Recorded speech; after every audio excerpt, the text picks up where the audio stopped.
അത് കഴിഞ്ഞാൽ നാളെ മുതൽ കർമ്മപരിപാടി ആവിഷ്കരിക്കും. ഞാൻ ചോദിക്കട്ടെ, ഇതെങ്ങനെ സഹിക്കും? എത്ര കാലം സഹിക്കും? ഞാൻ ദിവസങ്ങളോളം പാടുപെട്ട് കാൽക്കൽ ഒരപേക്ഷ ചെയ്തു ഇന്നത്തെ പ്രസിഡന്റിനോട്. പാർട്ടിയുടെ നേതൃത്വം ഏറ്റെടുക്കണം. വളരെ വിസമ്മതിച്ചു. കുറ്റം പറയാൻ നിവൃത്തിയില്ല. പക്ഷേ ഞാൻ പറഞ്ഞത് ആ കുടുംബത്തിന്റെ പാരമ്പര്യം നിലനിൽക്കാൻ. അവസാനം ഞാൻ ഓരോ സംഭവങ്ങളും കഴിഞ്ഞ പ്രാവശ്യം എന്റെ മനസ്സിൽ വന്ന് പറഞ്ഞു. ഞാൻ ഒരു എളിയ പ്രവർത്തകൻ എന്ന് വിചാരിച്ചോളൂ.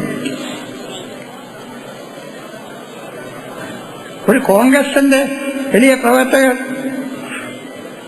ഇന്ത്യയുടെ തെക്കേയറ്റത്ത് നിന്ന് വടക്കേയറ്റത്ത് പോയി നേതൃത്വത്തെ സമീപിക്കാൻ സാധിക്കാതെ വന്നാൽ സഹിക്കാം.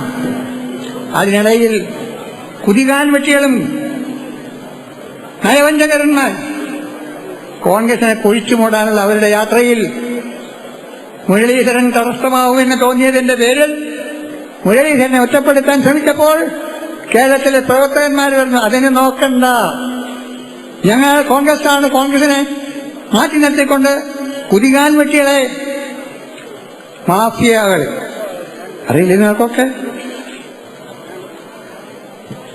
പട്ടാളം ജോസഫിന്റെ കാലത്തായാലും ഇപ്പോഴായാലും എപ്പോഴായാലും ശരി, പോലീസിന്റെ സ്ഥിതി എന്താണ്? സ്വൈര്യമുണ്ടോ? സ്വസ്ഥതയുണ്ടോ? സമാധാനമുണ്ടോ? ഇല്ല. അതുകൊണ്ട് കോൺഗ്രസ് നേരെയാകണം. എന്റെയും നിങ്ങളുടെയും കോൺഗ്രസ്, എന്റെ കോൺഗ്രസിനെ മലിനപ്പെടുത്താൻ, എന്റെയും നിങ്ങളുടെയും കോൺഗ്രസിനെ തകർക്കാൻ ഈ ജീവൻ എന്റെ ഹൃദയത്തിലുള്ളിടത്തോളം കാലം അനുവദിക്കില്ല. പോകണം നിങ്ങൾക്ക്, പോകണം നിങ്ങൾ മുന്നോട്ട്. എന്ന് സഹിച്ച് മുന്നോട്ട് പോകണം.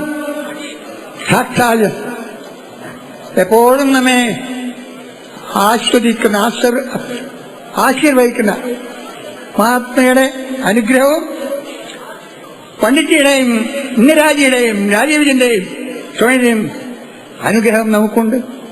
സംശയം വേണ്ട. ഇന്നലെ രാത്രി പോലും ഇതൊഴിവാക്കണം എന്ന് പറഞ്ഞ് നേരിട്ട് വിളിക്കാൻ ഒരു അപമാനമാണ്. എന്തിന്?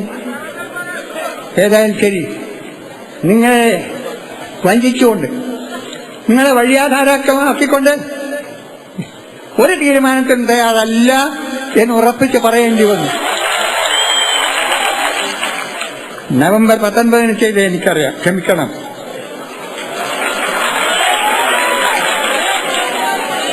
ഇന്നൊരു കാര്യം ഞാൻ പറയട്ടെ, ഈ തീരുമാനമെടുക്കാൻ എന്നെ പ്രേരിപ്പിച്ചത് നിങ്ങളുടെ ആത്മാർത്ഥതയും നിങ്ങളുടെ പിന്തുണയും നിങ്ങളുടെ ആവേശവും അനുഗ്രഹവുമാണ്. സ്നേഹിതന്മാരെ, ചങ്ങാതിമാരെ, നമ്മുടെ യാത്രയിൽ അനുഗ്രഹിക്കാൻ അധ്വാനിക്കുന്ന വർഗമാണ്. ഇന്നത്തെ ദിവസം നിങ്ങൾക്കറിയില്ല, നാളെ പത്രമില്ല. അതുകൊണ്ട് പലരും പറഞ്ഞ് മാറ്റിവെക്കണം. അധ്വാനിക്കുന്ന തൊഴിലാളി വർഗം അവകാശം പിടിച്ചെടുക്കാൻ വേണ്ടി രക്തം ചിന്തിയ ആ സ്മരണയാണ് മെയ് ദിനം. തൊഴിലാളി വർഗത്തിന്റെ ആധിപത്യം സ്ഥാപിച്ച ദിനം. നമ്മൾ തൊഴിലാളികൾ മാത്രമല്ല, കർഷകർ. ഇവിടെ എന്താ കർഷകരുടെ സ്ഥിതി? കർഷകന് ആനുകൂല്യം കൊടുത്ത് കർഷകൻ വിഷമിച്ച അവസാനം തൂങ്ങിച്ചാവേണ്ട നിധിയിലേക്കാണ് ഈ കേരളത്തിൽ വന്നത്. ഇന്ത്യ വന്നിൽ തന്നെ കാശെങ്കിലും കൊടുത്തുകൂടായിരുന്നു. കാർഷക ബന്ധുക്കൾ വന്നിരിക്കും. കേരളത്തിലെ കർഷകൻ സമാധാനപ്രിയനായതുകൊണ്ട്, അല്ലെങ്കിൽ ഈ കർഷകന്റെ പേരും പറഞ്ഞ് നടക്കുന്ന ഇവർ കാലുകല്ലിയടിക്കുമായ കർഷകൻ സമാധാനപ്രിയനാണ്. അവൻ സഹിച്ചു. ഇനി അവന് വേണ്ടി സഹിക്കണ്ട. ഞാൻ ചോദിക്കട്ടെ, സാമ്പത്തിക പ്രമേയം വരുമ്പോൾ പറയുമായിരിക്കും, എത്ര ഇരട്ടിയായി കടം? 55, 60 കോടി, 1000 കോടി, ലക്ഷം കോടി, കോടി കടങ്ങളായി. ഖജനാവ് കാലിയായി. എങ്ങോട്ട്?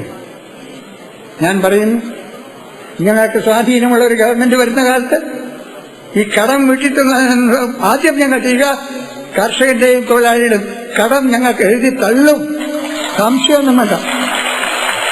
ജപ്പാൻകാരന്റെയും അമേരിക്കക്കാരന്റെയും മുമ്പിൽ തലകുനിച്ച് നിൽക്കുന്ന ഇന്ത്യക്കാരന് അഭിമാനം വേണ്ടേ? അതുകൊണ്ട് കർഷകനെ ആരുടെയും മുമ്പിൽ തലകുനിക്കാതെ, കർഷകനെയും തൊഴിലാളിയെയും കയറെടുക്കാൻ അന്വേഷിക്കാൻ സമ്മതിക്കാതെ അവരുടെ പ്രശ്നങ്ങൾ ഉൾപ്പെടെയുള്ള എല്ലാ പ്രശ്നങ്ങളും പരിഹരിക്കുകയായിരിക്കും നമ്മുടെ എല്ലാം ലക്ഷ്യം. അതിനുള്ള ആവേശമുള്ള സംഘടനയും ആ പതാകയും എന്തൊരു മനോഹരമായ പതാക! ഗാന്ധിജി തന്ന പതാക, ഇന്ദിരായി ആവേശം നൽകിയ പതാക. ആ പതാകയും കയ്യിലിട്ട് മുന്നോട്ട് നീക്കുമ്പോൾ നിങ്ങൾ എന്നോട് ക്ഷമിക്കണം. എൻ്റെ പ്രായം ഞാൻ മറക്കും.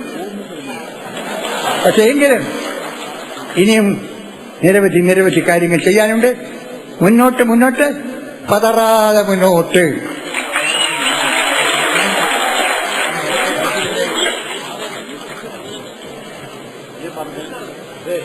പറയാൻ